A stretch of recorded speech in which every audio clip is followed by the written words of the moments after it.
Point. As soon as the news of Ammar's martyrdom reached Ali, he began weeping. Then he looked at those present round him and said, "How long did you wish Ammar to live?" It might be said that the commander of the faithful wanted to ask, "How long did you wish Islam to live?" Then he stood up and went towards the corpses of those who had been killed and reached by the side of the dead body of Ammar. At that moment he expressed grief over the martyrdom of Ammar in these splendid words. Any Muslim who doesn't consider the event of Ammar's being killed to be great, and doesn't treat it to be a painful tragedy, won't be recognized to be adult and mature. May Allah bless Ammar on the day on which he embraced Islam, the day on which he was killed and the day on which he will rise from earth once again.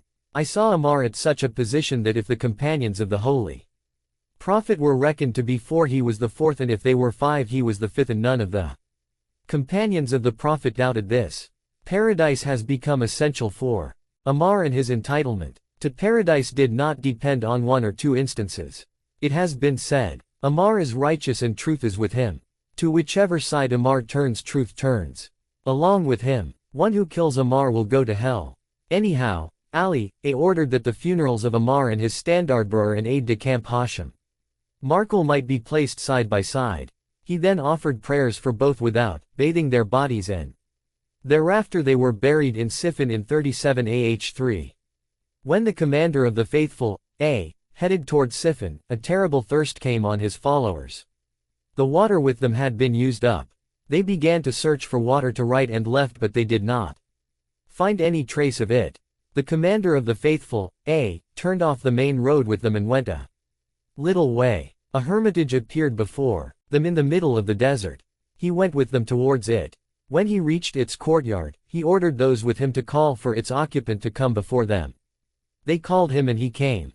The commander of the faithful, asked him, "Is this residence of yours near water, which will quench the thirst of these people?" "There is more than 6 miles between me and water. There is no water nearer than that to me. If it was not for the fact that I am brought enough water for each month to sustain me, I would be destroyed by thirst," he answered. "Did you hear what the monk said?" The commander of the faithful, asked. "Yes," they answered. "Order us to go to the place which he indicated. Perhaps we will reach water while we still have strength." "There is no need for you to do that," the commander of the faithful, told them. He turned the neck of his mule in the direction of the Qibla, i.e. towards Mecca, and he directed them to a place near the hermitage. "Uncover the ground in this place," he ordered them. A group of them went straight to the place and uncovered it with iron shovels. A great shiny rock appeared. They said, "Commander of the faithful, here is a great rock on which the shovels are useless. This rock is over water," he told them. "If it moves from its position, you will find the water." They struggled to remove it. All the people gathered and tried to move it, but they could find no way to do that. It was too difficult for them.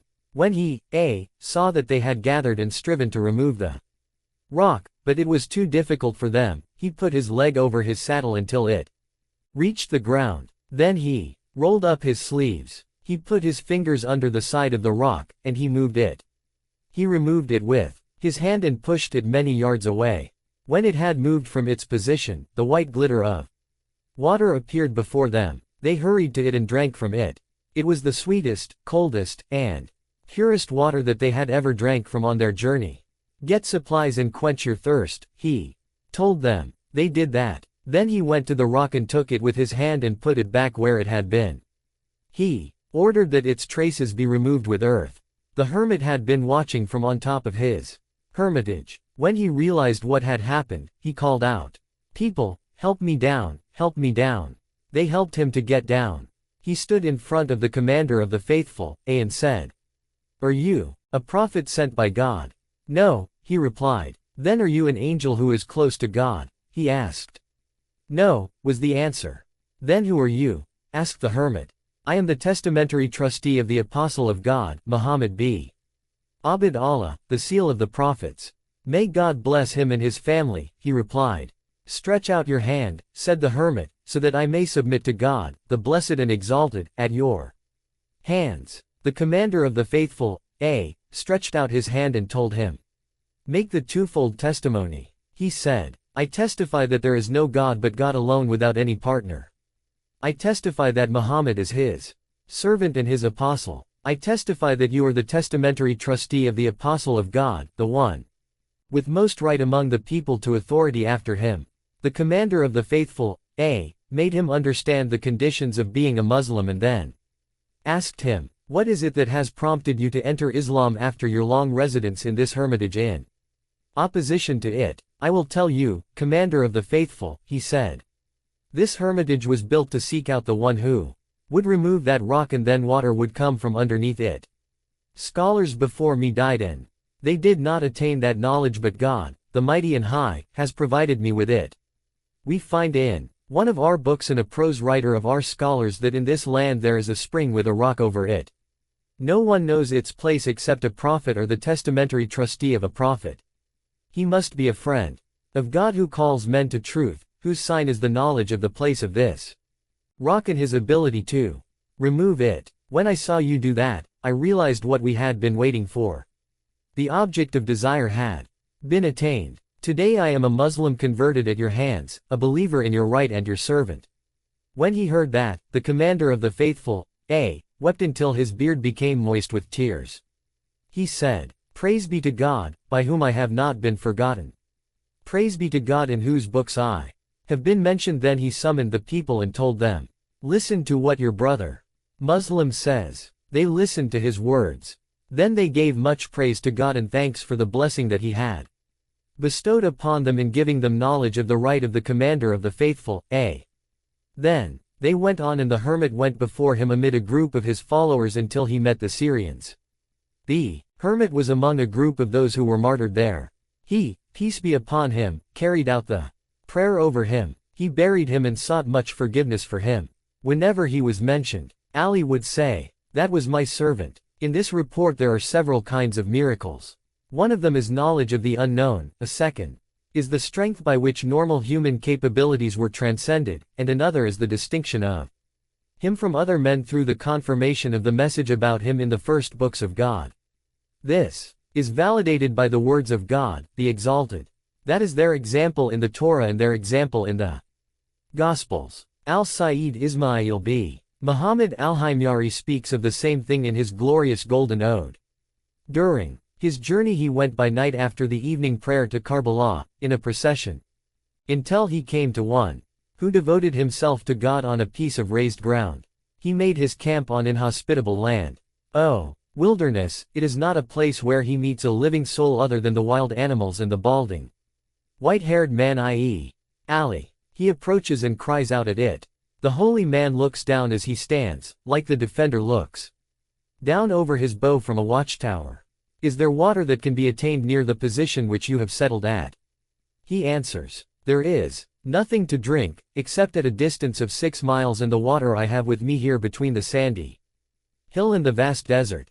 He turns the reins towards the flat ground. He uncovers a smooth rock that shines like golden leaf paste for camels. He says, "Turn it around. If you turn it around, you will see. You will not see if it is not turned around." They came together to remove it. It is impossible for them. It is a difficult, impossible task that cannot be performed. When it had weakened them, he stretched a hand towards it, and when the conqueror comes it is conquered. It was as if it was a ball of fallen cotton in a skein, which he pushed in a playground. He gave them sweet, delicious water to drink from under it, which was better than the most delicious, the sweetest. Then when they had all drank, he put it back and went away. Its position is left alone. It cannot be approached. Ibn Maymun added these words concerning that. The signs for the monk were a miraculous secret. Therein he believed in the noble-born testamentary trustee of authority Wasi. He died a martyr, truthful in his statement of support, most noble of monks who have become fearful of God. I mean that the son of Fatima is the testamentary trustee of authority. Whoever declares their belief in his outstanding merit and his illustrious actions does not lie. He is a man both of whose sides are descended from Shem, without any father from Ham, nor a father of a father. He is one who does not flee, and in battle only the striking of his sword dyed red with blood can be seen. 4. Some of Imam Ali's words about the Battle of Siffin. During the Battle of Siffin, Emir al-Mu'minin, I heard some of his men abusing the Syrians. Then he said, I dislike you starting to abuse them, but if you describe their deeds and recount their situations, that would be a better mode of speaking and a more convincing way of arguing. Instead of abusing them, you should say, O Allah, save our blood and their blood, produce reconciliation between us and them, and lead them out of their misguidance so that he who is ignorant of the truth may know it, and he who inclines towards rebellion and revolt may turn away from it. 5. When in Siffin the men of Muawiyah overpowered the men of Amir al-Mu'minin, and occupied the bank of river Euphrates and prevented them from taking its water, Amir al-Mu'minin said, they are asking you morsels of battle. So, either you remain in ignominy and the lowest position or drench your swords with blood and quench your thirst with water. Real death is in the life of subjugation, while real life is in dying as subjugators. Beware, Muawiyah is leading a small group of insurgents and has kept them in dark about the true facts, with the result that they have made their bosoms the targets of death. Amir al-Mu'minin had not reached Siffin when Muawiyah posted 40,000 men on the bank of the river to close the way to the watering place, so that none except the Syrians could take the water. When Amir al-Mu'minin's force alighted there, they found that there was no watering place except this one for them to take water. If there was one, it was difficult to reach there by crossing high hillocks. Amir al-Mu'minin sent Saysha ibn Suhan al-Abdi to Muawiyah with the request to raise the control over water. Muawiyah refused. On this side, Amir al-Mu'minin's army was troubled by thirst. When Amir al-Mu'minin noticed this position, he said, get up and secure water by dint of sword.